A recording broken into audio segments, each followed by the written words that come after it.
Online कक्षा में आप सभी का स्वागत। 28वें श्लोक के बाद में अभिज्ञान शाकुंतलम के 29वें श्लोक का अध्ययन करेंगे। इसमें भी क्या है, नेपथ्य में ही जो पर्दे के पीछे जो घटना है उसको क्या है वह चित्रित किया गया है। इसमें बताया गया है कि हाथी जो है वो राजा दुष्यंत जब वो आश्रम में प्रवेश करता है तो उसको देख करके क्या है, हाथी जो है वो भयभीत हो जाता है और उसका चित्रण सुंदर किया गया है। देखिए क्या है, तीव्रा आघात प्रतिहत तरु स्कंद लग्नई एक दंता पादाकृष्ट व्रत अतिवलया संग संजात पाशा मूर्तो विघ्नस तपस्सः इव नो भिन्न सारंग यूथो धर्मारण्यम प्रविशति गजा स्यंदन आलोक भीता। स्यंदन आलोक भीता यानी कि स्यंदन मतलब होता है रथ को देखने से, भीता मतलब डरा हुआ, और तीव्रा आघात प्रतिहत तरु जो हाथी है, आलोक मतलब देखने से, तो राजा दुष्यंत के रथ को देखने से डरा हुआ हाथी जो है वो क्या है, तीव्रा आघात प्रतिहत तरु अपने तीव्र प्रहारों से जिसने क्या है तरु यानी कि वृक्षों को क्या है तोड़ दिया है। स्कंद लगने एक दंता और पीछे की ओर देखने के कारण जिसका एक दांत जो है उसके ही कंधे पर लग गया है, यानी कि जो एक दांत है वो उसी के स्कंद पर लग गया है। पादा आकृष्ट व्रत अति वलया संग संजात पाशा और पैरों के द्वारा आकृष्ट मतलब खींचे जाने के कारण लताओं का जो समूह है वो क्या है, उसके लिए ही क्या है उसके पैरों में फंस गया और उसके द्वारा क्या है उसके पैरों का क्या है पाश बन गया, यानी कि उसके पैरों में ही क्या है उलझ गया और वो उसके लिए क्या है पाश बन गया।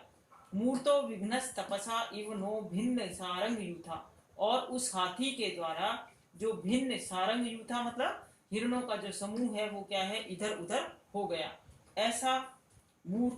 ऐसा मूर्तो विघ्नस तपसा इव नो, नो मतलब हमारे लिए, तपस्या में साक्षात शरीर धारण करने वाले विघ्न के रूप में क्या है वो गजा जो हाथी है वो धर्मारण्यम प्रविशति हमारे आश्रम में क्या है प्रवेश हो गया है। तो इस हाथी के प्रवेश को जो आश्रम में प्रवेश हुआ है उसका बड़ा ही सुंदर चित्रण किया है कि राजा दुष्यंत के सेंदन आलोक भी था। राजा दुष्यंत के रथ को देख करके डरा हुआ जो हाथी है वो क्या है तीव्रा आघात प्रतिहत तरु जिसने तीव्र प्रहारों से वृक्षों को क्या है तोड़ दिया है और जिसका स्कंद लग्न एक दंता, एक दांत जो है पीछे देखने के कारण उसके ही स्कंद पर क्या है लग गया है। पादा आकृष्ट और पैरों के द्वारा, आकृष्ट मतलब खींची गई लताओं का जो समूह है उसका क्या है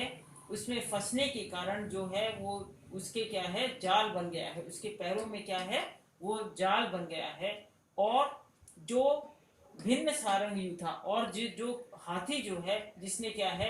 सारंग यूथा यानी कि हिरणों के जो समूह है उसको क्या है तितर बितर कर दिया है। ऐसा जो गज है या हाथी है वो क्या है नहा मतलब हमारे लिए साक्षात शरीर धारण करने वाले, हमारी तपस्या में साक्षात शरीर धारण करने वाले विघ्न के रूप में उपस्थित हो गया है। ऐसा हाथी क्या है धर्मारण्यम प्रविशति आश्रम में क्या है प्रवेश कर रहा है। ये सारा जो चित्रण है वो नेपथ्य में चित्रण किया गया है। इसी के बाद 29 के बाद में 30वां श्लोक है। राजा दुष्यंत क्या कहता है कि मेरा शरीर जो है वो आगे जा रहा है और मन और क्या है, जिस तरह से एक आपने कभी देखा होगा जिस तरह से कोई पताका होती है और उसमें चीन के निर्मित जो रेशमी वस्त्र होता है वो विरुद्ध हवा के द्वारा क्या है पीछे की ओर जाता है और वो आगे की तरफ उस झंडे को ले जाया जाता है। ठीक इसी तरह से दुष्यंत कहता है कि मैं शकुंतला से आकृष्ट हूँ और मेरा क्या है गच्छति पूरा शरीरा, मेरा शरीर जो है पूरा गच्छति आगे की ओर जा रहा है और धावती पश्चात संस्तुतः चेता चीनांशुकमिव केतो प्रतिवातम नियमाना ऐसा, प्रतिवातम नियमाना ऐसा, प्रतिवातम मतलब विरुद्ध हवा के द्वारा पीछे की ओर ले जाए जाने वाले केतो यानी कि जो ध्वजा है जो उसका चीनांशुक में उसके रेशमी वस्त्र के समान जो है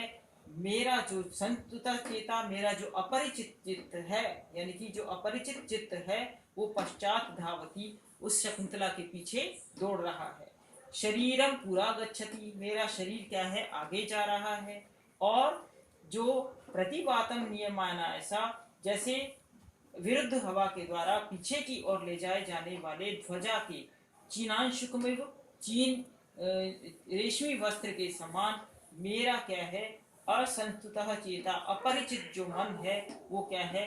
धावती पश्चाता, पीछे की ओर दौड़ रहा है, यानी कि शकुंतला की ओर दौड़ रहा है। धन्यवाद।